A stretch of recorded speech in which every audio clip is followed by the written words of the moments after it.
Konami is completely changing how we approach and play Yu-Gi-Oh decks. Today, big dog, I have some important information that may have just went over your head or under your feet, because this is how Konami has been and is going to treat Yu-Gi-Oh going forward. Let's go ahead and jump on in. What's going on with ya, big dog? And it is an amazing day for Yu-Gi-Oh! I hope that's your day phenomenal. But if it isn't, don't let what happened at the beginning of your day ruin the rest of your day. All right, look, guys, I ain't gonna lie. Y'all know how I be having that black headband on all the time, that crusty headband. It's not necessarily a great headband, but this one I got from a shop called Believe It or Not. You guys can go ahead and go to the website that's Believe It or Not, and the knots with a K. I'll leave the description down below. And they got some sick headbands. So expect to see me with more and possibly even my own line. They got Hunter x Hunter, and they got my favorite person on Hunter x Hunter. Where is he? Neferpitou. Dope. They got Yu Yu Hakusho. Do do do do do do do do do do do do do do do. And they even got Star Wars. Bird's getting this one. Here you go, Bird.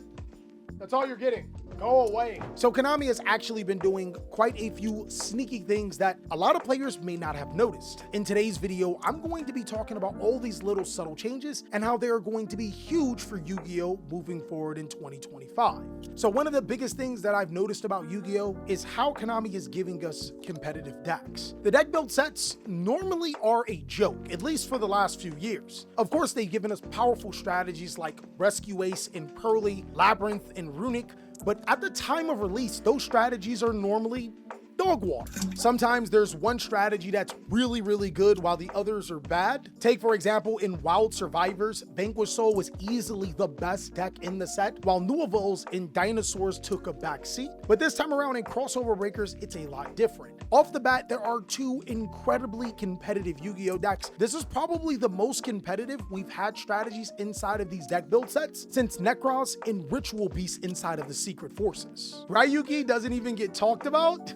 Brother. I think that both Malice and Yugioh has really huge strengths. One of them being an XE deck, one of them being a Cyber Slink deck, but they also have weaknesses. The best thing about Crossover Breakers is that these strategies, they are strong, but they don't feel oppressive. Now, Yugioh just might go on to be a tier 1 or even a tier 0 deck due to the ban list, but it doesn't feel like a strategy of old that is just incredibly unfair. It does some things that is really powerful, but not things that are unbeatable. And that's one thing that I like about this particular set. It feels like a breath of fresh air, and it's really exciting to see what Yu-Gi-Oh is headed towards. I think it feels like this because of the new Max C. Malice would have been more oppressive without it. Oh, that's a good one.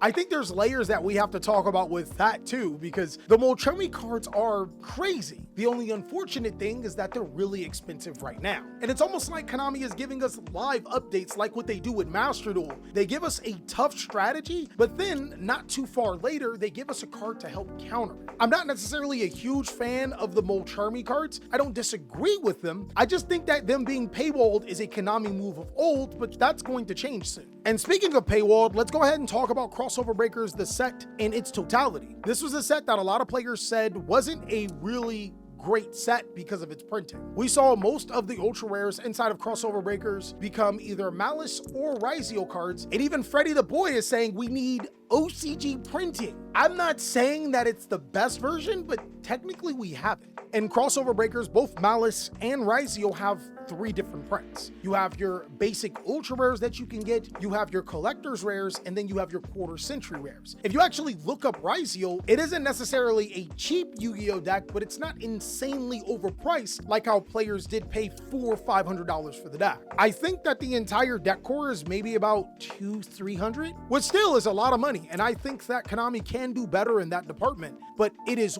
way better than what we had as an alternative. Like, hypothetically, the alternative, if this was another one of those deck build sets of old, Yugioh just may have been $50 a piece. I want you guys to think back. Seriously, Think back to the other deck build sets and opening boxes out of those that genuinely felt bad. Now it feels a little bit better, where if you buy a box, you're almost guaranteed to get 2 Rarity or 2 Malice cards. I actually seen a lot of players build their Malice deck with just 2 boxes and a little bit of cash. Rabbit and Underground are $45 to $50. Look, man, I didn't say that it was perfect, and I think that's some of the problems with this deck build set. The cards are still decently expensive. $200-300 for a Yugioh or a Malice deck is still way out of players' budgets, especially when you compare it to other card games like One Piece and Lorcana. But I actually do like how they're trying to layer it out. Could it be better? Oh, 100%. But is it a step in the right direction? I think so.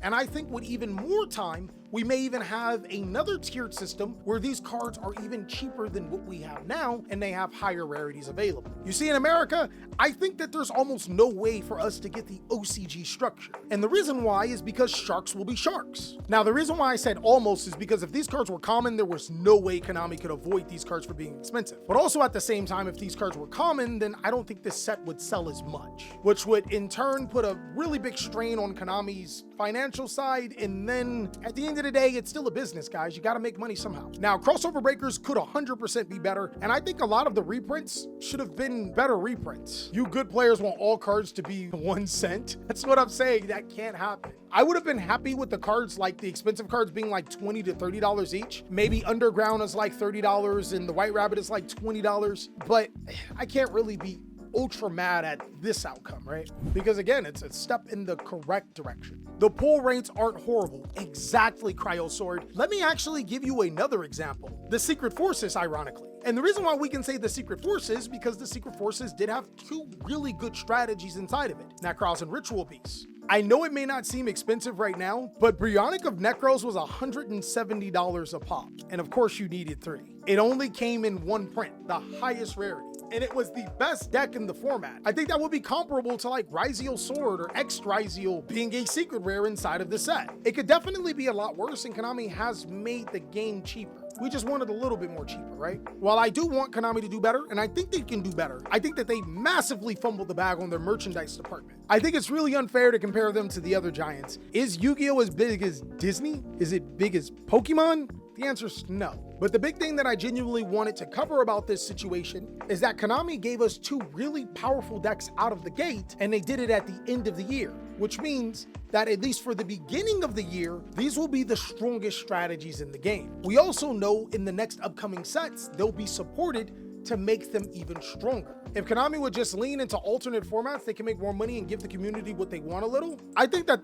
could be a possibility, but I think one of the biggest things that they're doing right now is what they're doing right now, giving us Yu-Gi-Oh strategies at the beginning of the year, because it's going to coincide with the rest of the year. Remember last year we had Year of the Fire, where a whole bunch of fire strategies were coming out. Now it seems to be Konami is leaning towards these strategies inside of the main set and water support. I think that Konami has finally given in and we've entered a rotation format. Snake Eyes isn't necessarily dead, right? Neither is Yubel and some of the older strategies. But instead of Konami creating power creep, they're actually hitting those strategies to where they're less playable, and they're making the new strategies the forefront of the game. They can do that for about, I don't know, a year until the next deck build set comes out. And then during that time in December, they can hit all of these strategies and get us to buy the new stuff. Now, is this scummy? You guys just compared Yu-Gi-Oh to Pokemon and One Piece and all those other games, and they definitely have a rotation. It's just announced and out in the open. It's something that I think every card game does except for Yu-Gi-Oh! And it looks like Konami might be waving the white flag when it comes to having all cards be accessible and playable. To be honest, I think that while that was a good idea initially, they can't keep removing their foot out of their mouths. I think we're going to start to see a lot more ban lists coincide with more releases, like how we had Dragon Rulers get new support. Ironically, after the Dragon Rulers come off the ban list, we have Orcus support coming out when Orcus cards are coming off the ban list in Master Duel. We're starting to see a pattern where Konami is releasing some of those nostalgia support to be able to compete with the 3 main decks in crossover breakers, but everything is going to be about this upcoming year. The decks in 2024 and old can compete, but not at the same level of these decks, and it's not ridiculous unfair, kind of like how Snake Eyes was, or at least it doesn't start off that way.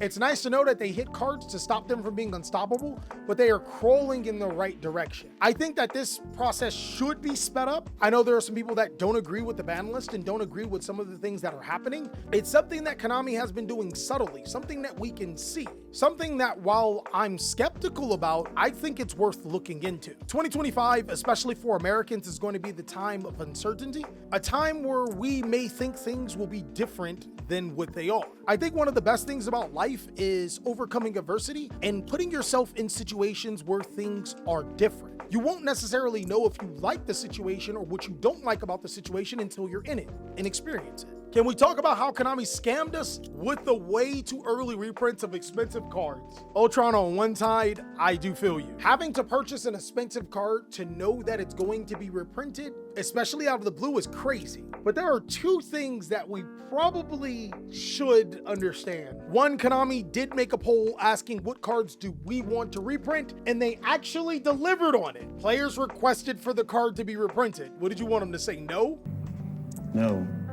Two, this is exactly what I was talking about. Shorter time spans for us to have cards that are very expensive. Every so often, which has been for the last year, Konami has been reprinting all of the major cards, or at least a lot of the major cards, every 3 months. I think that it was a blindside for them to not let you know that these cards could be reprinted very soon. But I think if we get into a regular of things where this happens more often than not, then no one will really complain. Wouldn't it be crazy if Konami, the community, can vote to ban a select few cards? No, you guys suck. You guys made Petite Moth a quarter-century secret rare. What is wrong with you? I think Konami has realized that those other card games, Lorcana, One Piece, there's a Gundam game coming out this year, and then there are so many other card games coming out that they're gonna have competition. And in order to keep up with the competition of some of these other card games, they're gonna have to play by different rules. And that's why they've been subtly making things different for us. Because they know at the end of the day, while we do love this card game, they're not a great company at being able to keep us happy and afloat. And